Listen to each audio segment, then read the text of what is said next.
पीले दांत वाली बहू। रंजना कभी ब्रश नहीं करती थी। उसे कितनी बार उसके माँ बाप ने डांटा, लेकिन उसका कोई असर उस पर होता ही नहीं था, जिस कारण से उसके दांत पीले पीले हो जाते हैं।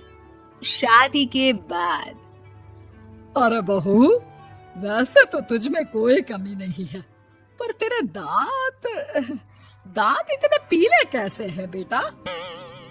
कैसे मतलब? कोई सर्जरी थोड़ी ना कराइए। वो तो क्या नाम, मैं ब्रश नहीं करती थी तो पीले हो गए। अब क्या करूं? आप कहें तो लाल करवा लूं या फिर काले? यार ये क्या है, क्यों माँ से लड़ रही हो? लड़ रही हूँ? अरे मैं लड़ रही हूँ या ये बोल रही है कि दांत पीले हैं, पीले। अरे तपस्या थोड़ी ना की है इन्हें पीले करने के लिए।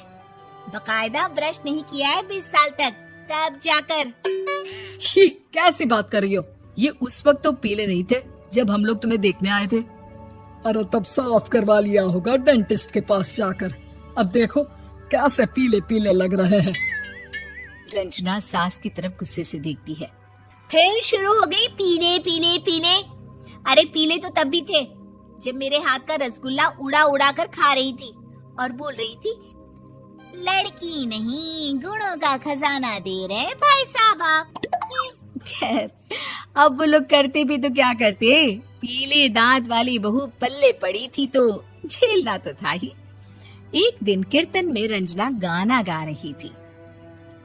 अरे कमला बहन, माँ का द्वार है, यहाँ तो सब शुद्ध होकर आते हैं, फिर अपनी बहू को ब्रश भी नहीं करवाती तुम। दूर से पीले पीले दांत भक्ति में बाधा उत्पन्न कर रहे हैं। अरे कोई 2 साल के बच्चे थोड़ी ना लेकर आई हूँ मैं बहू बनाकर।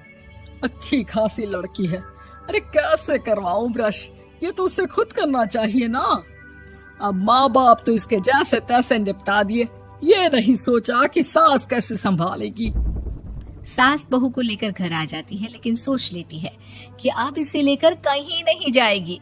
अगले रोज बहू कहती है, अरे क्या हो गया, मंदिर नहीं जाना क्या?